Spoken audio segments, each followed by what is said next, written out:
l'abomination de la désolation sera que dans le lieu saint, sera pratiquer des choses qui normalement ne devaient pas faire partir du lieu saint. Des choses qui normalement souillent le lieu saint. Des choses qui normalement sont réservées pour les gens du dehors.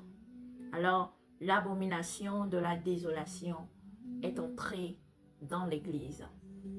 Le Seigneur nous appelle à nous lever, mais plus encore à être vigilants. Être vigilants à garder notre cœur. Parce que parmi nous, nous allons voir des gens.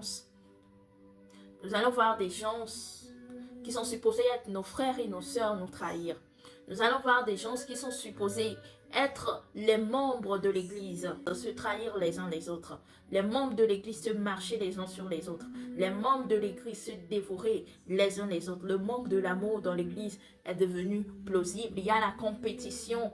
Il y a beaucoup de choses qui se passent. L'abomination de la désolation est entrée dans l'Église. Les sacrifices et toutes ces choses sont des sacrifices que les gens font au diable. Parce que si ça ne glorifie pas le nom de Dieu, eh bien, ça glorifie le nom du diable. Et c'est un sacrifice, c'est une adoration qui lui est offerte dans la maison de Dieu. Mais écoutez ce que Jésus-Christ répond ici.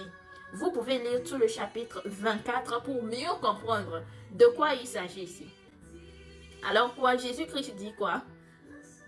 Quand vous verrez l'abomination de la désolation dont il a été parlé par Daniel le prophète, établi dans le lieu saint, que celui qui lit comprenne. Alléluia. Que celui qui lit comprenne. Alors que ceux qui sont en Judée s'enfuient dans les montagnes. Alléluia. Que ceux qui sont en Judée s'enfuient dans les montagnes. Que celui qui est sur le toit ne descende pas pour emporter ses effets hors de la maison. Et que celui qui est au champ ne retourne pas en arrière pour emporter son vêtement. Mais malheur à celles qui sont enceintes et celles qui allaitent en ces jours-là. Et priez que votre fuite n'ait pas lieu en hiver, ni un jour de sabbat.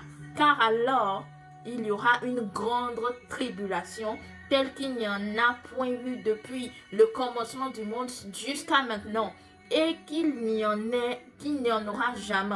Et si ces jours-là n'eussent été abrégés, nulle chair n'eût été sauvée. Mais à cause des élus, ces jours-là seront abrégés. Vous comprenez ce qui est dit ici? La tribulation dont on parle ici, ce n'est pas la tribulation d'après le départ du Seigneur Jésus-Christ, c'est-à-dire sa seconde venue.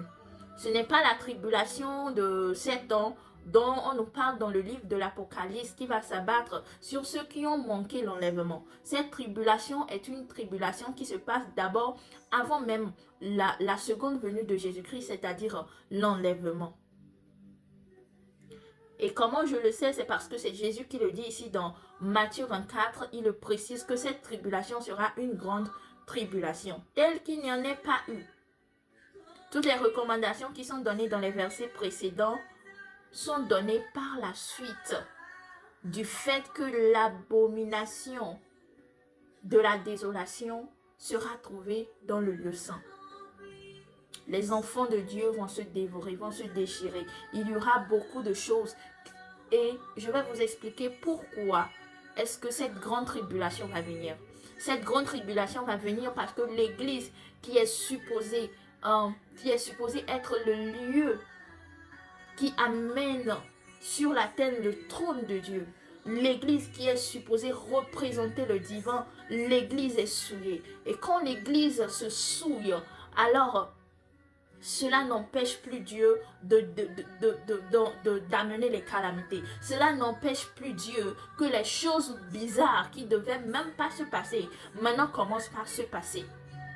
Vous savez, c'est l'église qui retient le Seigneur. Sinon, nous serons déjà détruits. L'Église retient le Seigneur. Il a signé une alliance. Il a fait une alliance avec l'Église par son Fils Jésus-Christ. Il a donné son sang, il a donné sa parole. Et c'est pour ça que nous ne sommes pas détruits. C'est pour ça que nous pouvons nous approcher de Dieu. Mais quand l'Église va se souiller, quand l'Église va laisser entrer en elle, en son sein, l'abomination de la désolation, quand l'Église va devenir comme le monde, quand l'Église va comporter des attitudes qui sont les attitudes du monde, alors là, le Seigneur, dans toute sa bonté, ne peut pas aller contre sa nature divine qui est juste.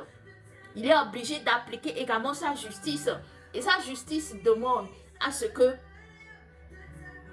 tous ceux qui ne respectent pas en fait cette alliance, tous ceux-là qui foulent aux pieds le sacrifice de Jésus-Christ, en récoltent les conséquences. Et malheureusement, ces conséquences seront des conséquences corporatives, seront des conséquences que personne ne sera accepté au fait.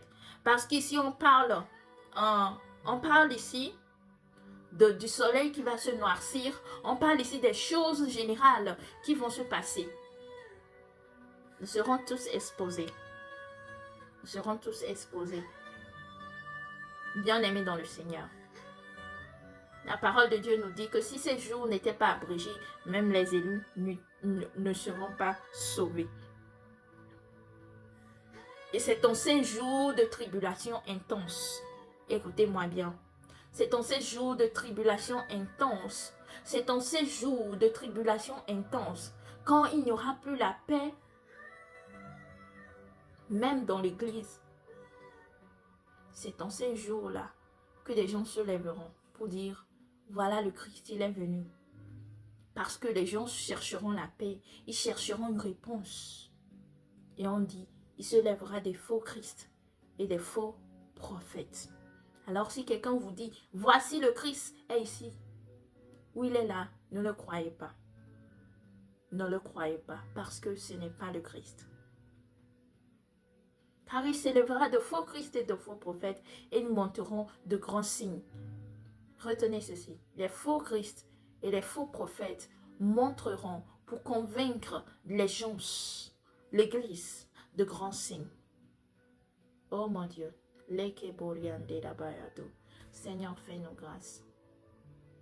Fais grâce, Seigneur. Fais grâce, Seigneur. J'aimerais inviter des gens qui sont des intercesseurs à intercéder. Intercédez pour votre famille, intercédez pour votre église, intercédez pour vos parents, intercédez pour ceux qui sont proches de vous, intercédez pour vous-même, intercédez que pendant ces jours de tribulation, que vous soyez toujours debout. Je suis obligée de faire une troisième partie.